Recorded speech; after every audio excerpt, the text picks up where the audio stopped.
Hello, allow me to introduce myself. My name is Pharaoh. It's so nice to meet you. It's been a long time. Sorry I've been away so long.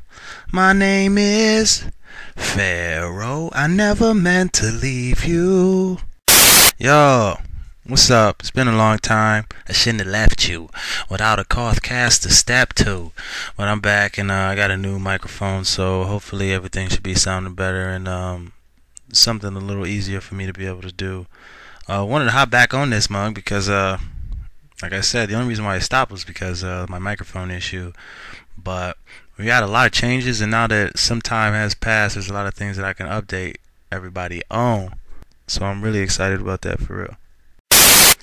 The following podcast has no affiliation officially with the GM server or the administration. Everything that is said that may be offensive can only be recounted back to the Pharaoh himself. All rights reserved. Today's episode was brought to you by Credle. Have you hugged an orc today? Back to you, Pharaoh. No, I'm playing. Okay, back to the business. For real. Cataclysm. Beautiful. That's all I can say. It's beautiful. Everything I imagined and loved. No, I told a couple of my friends I've never played Cataclysm on retail. I don't really play retail WoW. So when Cataclysm was announced several years back, I knew that I wasn't gonna play it until CoTH got it. So after seeing a couple of things on it, I tried to stay away from it as far as some of the spoilers and things of that nature, so I could see it and experience it in RP, and that's pretty cool, and I'm excited to be able to do. But lo and behold, we finally have it. There's been a lot of talk. We had a couple of restarts for it, but now it is finally here, and Mugs is on it, and it's great. We get to fly all over Azeroth, and I'm just gonna run down a couple of things that I think people should know. First of all, welcome if you've never even heard one of these before. It's been a while since I've done one. CoTH Cast is basically a podcast where I can just give you information that is useful to being on the server and part of the community, if you will. Cataclysm is amazing, but as Credle stated in his thread, it's all in the server news subforum or forum or whatever. It's in its alpha stage, so there are some bugs, but the thing is the bugs don't really take too hard away from immersion if you already know what to expect. And for people who are just getting into it, there's a couple of things that you should know. First of all, anytime you check a map, you will not be able to sit down. People check maps all the time, so it happens and they don't even notice it. It's happened to me a couple of times. This happens when you get on a mount sometimes too. It's happened to me. I'm not sure if it happens to everybody else, but if you're ever stuck in an animation, say anything in the say chat. It could be, I usually use a period so I don't have to think of dialogue, but that works as well. Relogging is pretty much your best friend. They have the 20-second log time removed, so you can pretty much log out instantaneously. This helps when you log onto the server. Perhaps you're in a different phase or something like that. You can't see anything. Just relog. Rubber banding. Very important. I think that this should be a server-wide common courtesy. If somebody's rubber banding, tell them. It sucks to RP with somebody who's rubber banding, and it sucks to RP and think you're sweet, but you're rubber banding. Nobody knows what the hell you're doing. It's happened to me like 18 times. I rubber band hard on this server, so if it happens to me, just be like, "Hey, Pharaoh, can you relog? Cause you're killing me right now. I don't know where you're at, or you're disappearing." Sometimes it's stuff weird, but it doesn't happen too often. And that's not to say that it's overly negative. Just things that anybody should really know if they plan on playing on the server for a while. Overall, the server, like I said, is wonderful. Animations are smooth. It looks beautiful. Everything's vibrant. They got a whole bunch of great portals and RP locations set up just as they did before. The GMs are still working on furnishing a few things and adding some decor to other places for that RP feel. But I mean, the way that the game's just set up and the server set up, they did a really, really good job. So, shout out to them, and a very big thanks for actually making this large server move. Uh, there was a lot of stuff that they had to do that I never even took into consideration. So just keep that in mind when we all complain and ask for new things, myself included. So you know what I'm saying, now it's on record. I said it. A couple of things that I'm really trying to be brief on. Server timeline, I believe we're at year 30. I think that's when Cataclysm actually starts on the Blizzard official timeline. Um, I'm not sure how far we've progressed. Wrigley's got a, I'm looking for it right now, but I can't find it to reference actually. But Wrigley's got a thread somewhere. Rigley. He's one of our GMs. Let's give actually a shout out to Wrigley for all the stuff that he's done amongst all the others, but appreciative of that. But anyways, Wrigley's got a thread somewhere that talks about what all the zones are doing currently on the server. It's really useful so you can kind of know what conflicts are still in motion and what's really going on. I want to say, and don't quote me, it's like 3 months after. I heard a character say that it was 3 months. I don't know if they were taking their own personal liberty with that, but it's relatively soon after Deathwing came out, but I'm assuming enough for everything to settle and it's not, chaotic. It's like, okay, this is our goals here. Everybody's aware, I'm assuming, of what is going on at that time, and it helps for a strong foundation as far as structure is concerned. But yeah, look that up. Wrigley's got it. If you're curious about like what's going on as far as Ashenvale's concerned, or what's the status of I guess what's going on in Ironforge, he's got it all. He's got everything kind of spoilered by zone. It's really useful. Soft restart. Basically, as far as character profiles was concerned, this was brought up, and I had the same question too. For characters who are already been profiled on the Wrath of the Lich King server, do they necessarily have to add anything reflecting the Cataclysm lore, or can they just repost? And the answer is, I believe, is yes, they can just repost. It's a soft restart, so it's not a necessary wipe of the characters. People are just continuing as if everything chronologically moved forward. There is a way, or there is still the system in place where you gotta wait a week. Once you profile a character, you get one special and one standard. Special characters are usually nobles or some certain classes. I'd say death or demon hunter for sure. Just things that you would have to go through a private discussion for them to get the approval from the GMs for. Also, if you use a Macintosh, which I hear are pretty awesome for real, I want to get my hands on one. But it seems like y'all got a lot of issues doing Windows stuff, so my heart goes out to you. Regan's got a thread about how to install this on Macintosh. So if you guys got a Mac, you guys can look that up. It's going to be pretty useful. I know that they had some issues. I want to say that the patch that we had on the Wrath of the Lich King, if you're coming back after a lengthy skip, I don't believe they're going to be able to utilize it on the server. They're thinking about it. We're trying to figure out, I guess, a way to get it to recognize Macintosh users, or Macs can't use it, I'm not sure, but basically half of the server would be able to utilize this and the other half wouldn't, so they don't want to go forward with it unless something can be found. To my surprise, they're still having custom locations. I'm not sure how they're going to do it, if they're just going to find open places and spawn stuff and port us there, which works, or maybe use the phasing. I'm not really sure how they plan on doing that, but I'm surprised, and the GMs that I've talked to seem pretty enthusiastic about it, so that's something to look forward to. Server stuff aside, and hopefully I got this chopped up pretty nice, but server stuff aside, there's a lot of RP going on. Lox Martin, she's another one of our GMs, but she's got a post where it's her 4-year Cothiversary, they call it, and I'm close to that pinnacle myself, and I've talked to a lot of my friends that have come, I guess, in years following, And I'm always like, back in the day it was like this, blah blah blah.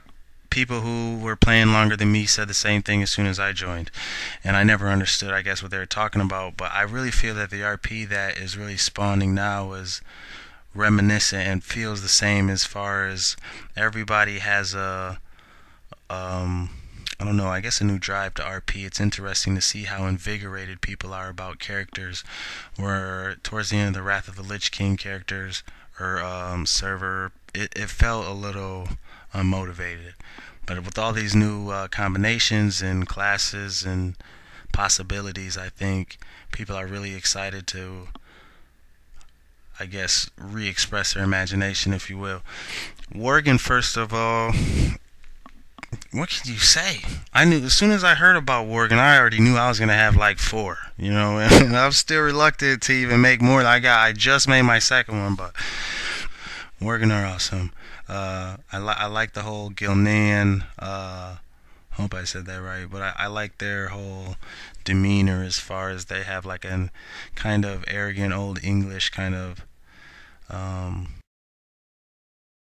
their history behind the wall is pretty interesting, and I think that's a very unique perspective to be able to play joining the alliance, especially where there's humans that don't like you because of the way that they were so standoffish and kind of let the rest of the world rot while they were behind a wall, which made me kind of open some questions like how strong was this wall, and why couldn't these people who were doing all kinds of crap on Outland and Azeroth not break down this wall? But I ain't asking questions.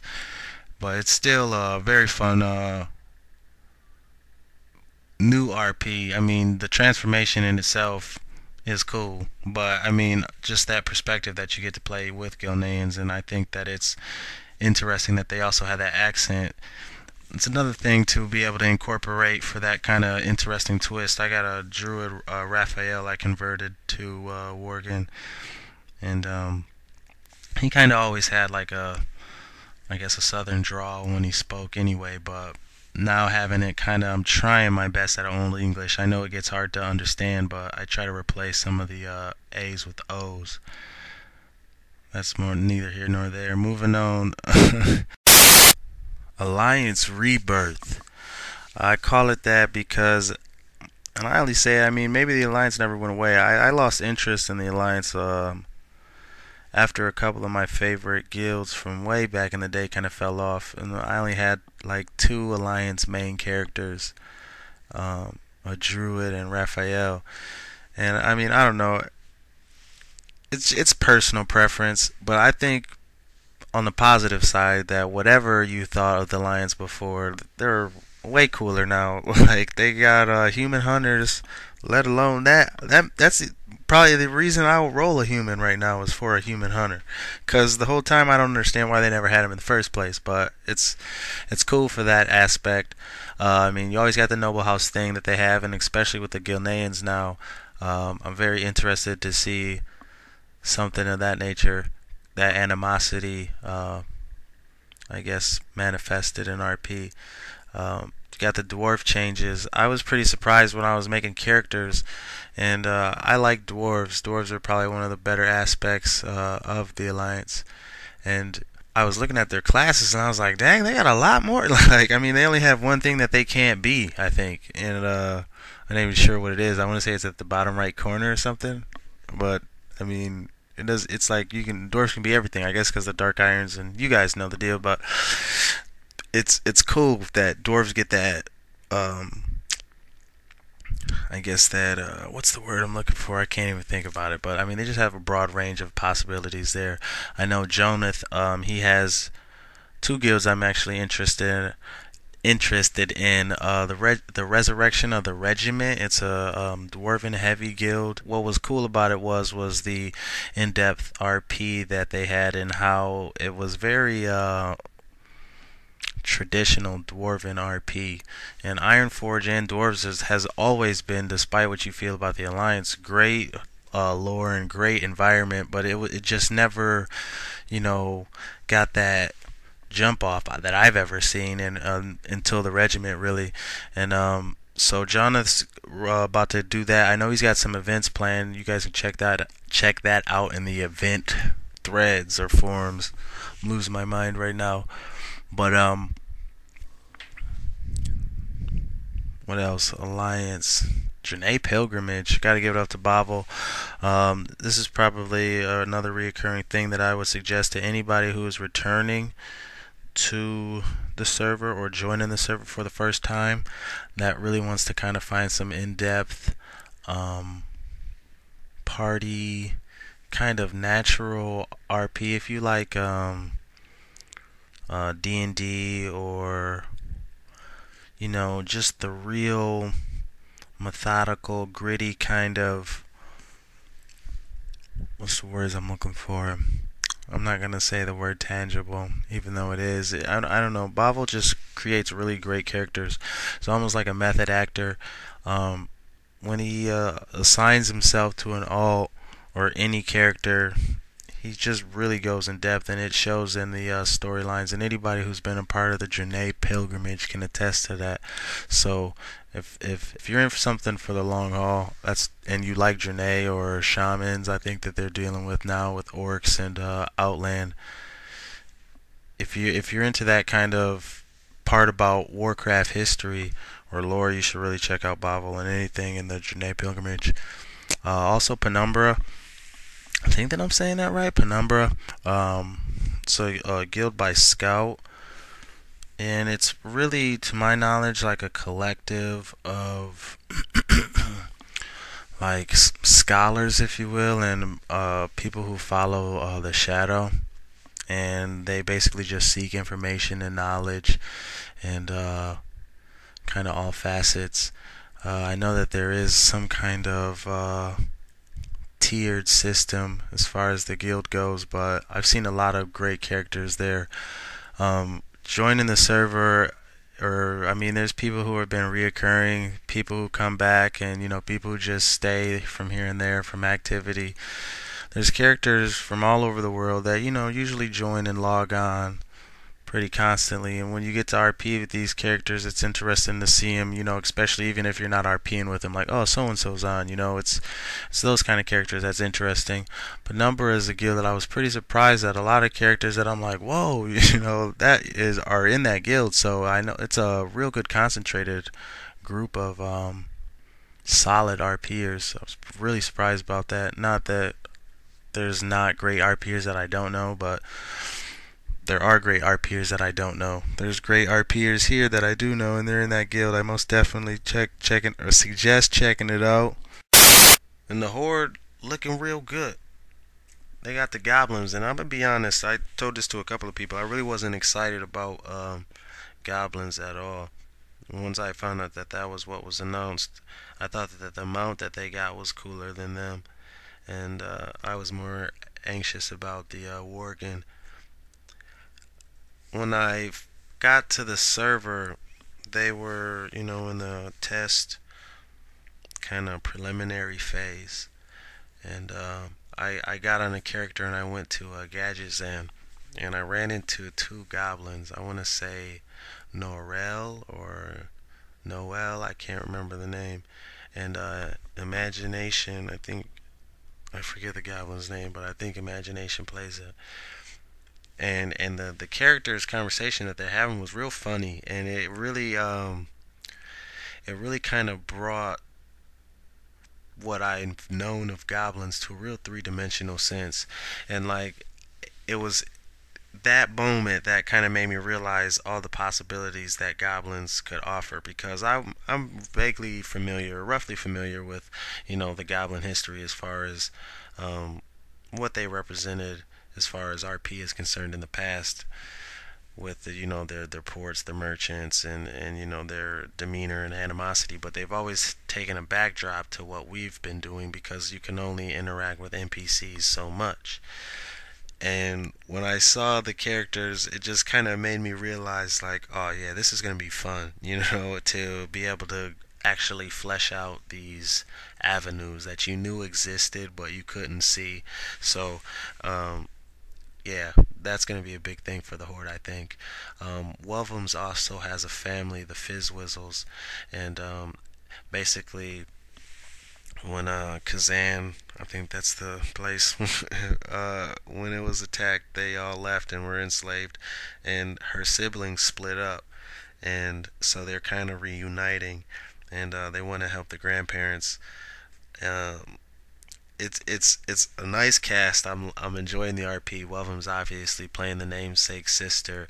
I got a character named Desi. Grog Lockie's got Chopper, and Kage has a Gald, I think, the oldest. So there's two openings for brothers still, and I encourage anybody. And the thing that I would like to see more, and I encourage to anybody to just try, is a family RP, and it's a good way to link characters. It's a good way to players, and it doesn't necessarily have the same um, boundaries as a guild, if you will. Guild, usually you're going to have the same overall alignment, same goal. Usually there's, some kind of, I don't want to say class restrictions. Sometimes there's not, but, there's like the paladin guilds and things of that nature. When you got a family, you can be whatever you want, You can be evil warlock, and your sister could be a paladin, that still will conflict in personality, but you still have that RP connecting even if you don't see each other every day because of that family. And I think family RP is just a great way to get that stuff together. Garash's Horde, something that I'm looking forward to seeing, since things are changing in the world, so we have to adjust accordingly to the lore, and I obviously have to look up a lot myself, and I'm pretty anxious to do so, actually. um, I know that there's a lot more zones between Horde and Alliance that are at war, and I think that it's going to be pretty interesting to see those kind of things manifest. Troll Druids, Forsaken Hunters, you can't really go wrong. I mean, I forgot about Forsaken Hunters until I downloaded the game. And when I was just looking through the characters I could pick, I just saw Forsaken with a big spider behind him. I was like, okay, that's what's up. So, uh, I like these new class combinations. That in itself is pretty interesting. Highborn. I know that that's an alliance, but I mean to be able to play Highborn, they come back. There's just a lot of cool stuff that got introduced that is more RP friendly than I would imagine for retail. Um, Ebon Blade. Grog Lockie's getting the Ebon Blade back. That's pretty good guild. Interesting. I like the storylines. I got into RP primarily actually because of Grog Lockie. I always played like RPG games and stuff, but as far as like the tabletops, he was the one who introduced. He had a really great narrative. I've incorporated a couple of things that I've learned from himself and a couple of people that he RPs with as well. My own imagination and twist, I suppose. Um, it's very captivating. So Evan Blade is going to be really interesting in the future. I already know because he's very motivated about it. The Nova Lights, if anybody's interested, I'll put myself up just for a quick second. The Nova Lights had a time skip. I basically took everything that they had done up to this point and kind of pushed it 100 years back. There's a timeline to kind of explain things. They were Caldor at the time. I've used that gap to kind of make a just time skip to mature his children that he had to add another generation to the Novalites in this plight. So it's an interesting way to get into some RP. I'm probably going to throw a couple of curves myself and just starting to get some things started. Saul, been a big fan of the Black Harvest and all the previous CoTH Casts. You'll hear it and you'll see. And it's all in fun. But Black Harvest is pretty awesome. He's brought them back now as the Dread March. So I already know he's about to do some badass shit. You can just tell. Look the post up. That's all I gotta say. Look the post up, and you'll see it, and and you're like, okay, I'm ready to roll. So I'm still thinking what Forsaken I want to put in, but I already know that it's gonna be cool. Jared Richter's badass. Everybody in the crew. There's so many characters that like Malachi. You know what I'm saying? There's just it's a good squad, and when you see them, they're very militant and it's just very official, uh, pleasant to see. So that's all going. Yeah, I came back so I could be able to do my favorite part, which is server statistics.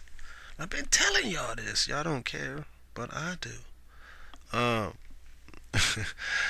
Um, the thing is, what I noticed about these server statistics, though, is they're not entirely accurate for some of the new kata features being not featured or available.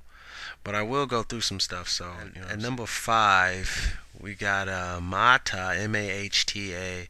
The Argent Crusade's been restarted. So you already know the Argent Crusade's gonna do some. The Lore Guild had a lot of server activity last uh, server.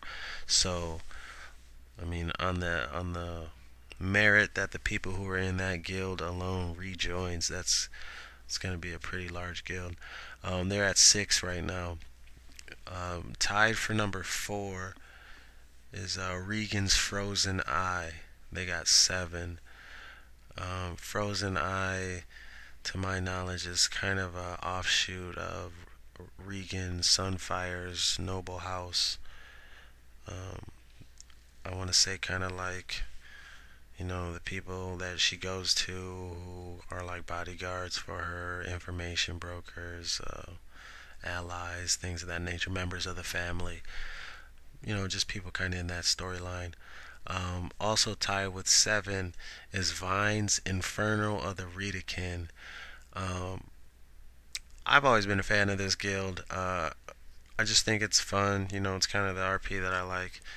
Um, Kind of based around an assassin clan or just a family, and it got a lot of RP. Things are starting to move on. Vine, played by Stompkins, her mother, which was my character, Vivian Ridikin, um, kind of went on like a killing spree because she's a Death Knight and just did some pretty horrible things and tarnished her clan's name, which made them wanted, and a lot of just fun RP things. But now the clan has finally killed Vivian, and so they're starting to try to kind of cleanse themselves of that bad or the bad vibes that they were receiving. So that'll be pretty interesting. We the Gruld. This is for the third place. Gruld. I'm not sure how to say that. The Earthen Ring. Another lore guild. Shaman and Elementals have a pretty big play in Cataclysm, from what I'm concerned, or from what I know of. So you already know that the Earthen Ring is going to do a lot. I saw a lot of cool Shaman on already with dwarfs. It's going to be amazing. So uh, most definitely check that out. Tied for number 2 is the Rye, played by Scout in the Penumbra, and it's just got it would be best described by herself in the guild post. But like I said, kind of like just people who follow the shadow, seek information, and things like that. They have 10 players. Uh, Also tied as number 2 is Ithros by Grog Lockie's The Ebon Blade. Just talking about that. It's going to be pretty interesting, and I know that Grog Lockie's excited about it. So if you got a Death Knight, you should probably put him in that guild. And then on the top right now is Tavern, played by Lost Stranger. 16 members, House Whiteshore. I'm not too sure about House Whiteshore. I'm assuming Tavern. I know he's a warlock. I think he's evil aligned, but I'm not necessarily sure if that's a requisite. House Whiteshore might just be representators of the family and maybe kind of like an armed group or guards of the family. Um, I know that he's looking for humans. I had a Worgen on, and he whispered me, and he said I was about to invite you, but you're a Worgen. So that's why I'm kind of excited to see hopefully some human Worgen animosity. If that's up your road, you should look them up. Moving on, moving on. What is going on? These statistics, excuse me. Uh, like I said, not entirely accurate because they don't have Worgen or Goblins available. But it's all good. Last 24 hours. Horde 279. These are characters, players, obviously. Alliance 269. So Horde's got 50.9%. Alliance got 49.1. Last 48 hours, Horde still has it. Last 7 days, Horde with the largest Martian, 51.4%. But the total players is just pretty bad. 544 Alliance, 388 for the Horde. Alliance got the overall lead by like 58.4%. I'm blaming Worgen. I called it already, but I mean, Worgen, what can you say? They're sweet. And I'm sure that most of those hordes are probably blood elves and goblins, but I can't see goblins to confirm that. Characters by race. Humans got 16.4% with 153, so I'm assuming Worgens is something around that too. Orcs got 7.4, dwarfs 4%, night elves 10.3, undead 6.8, Tauren 2.7, gnomes 3.3. Gnomes and trolls are close 3.8. Blood elves 21. So yeah, last time humans had the lead of the overall characters made, but now blood elves got that on lock right now. Janae got 49. There's a lot of Janae. There's more Janaes than dwarves. There's more Janae than Tauren. There's more Janae than gnome or Draenei. I don't care. Draenei than trolls too. It's pretty impressive. Um, and interesting to see the versatility. Uh, Characters shared by class. The most is warrior, then hunter, then rogue, then mage. The least represented, wow, is shaman with 44. Yeah, so apologize for the length. Usually I try to keep these around 25 minutes, but it'd be nice to get it 20 minutes or less. But sometimes I'll be just, trying to get things out. Want to apologize for the last CoTH Cast that I did. The editing was horrible, messed it up quite a bit, out of sequence actually. So I'll disregard that. I'm gonna try to get the interviews back up and start trying to do those again. Um, Questions, comments, and concerns always welcome. Take it easy.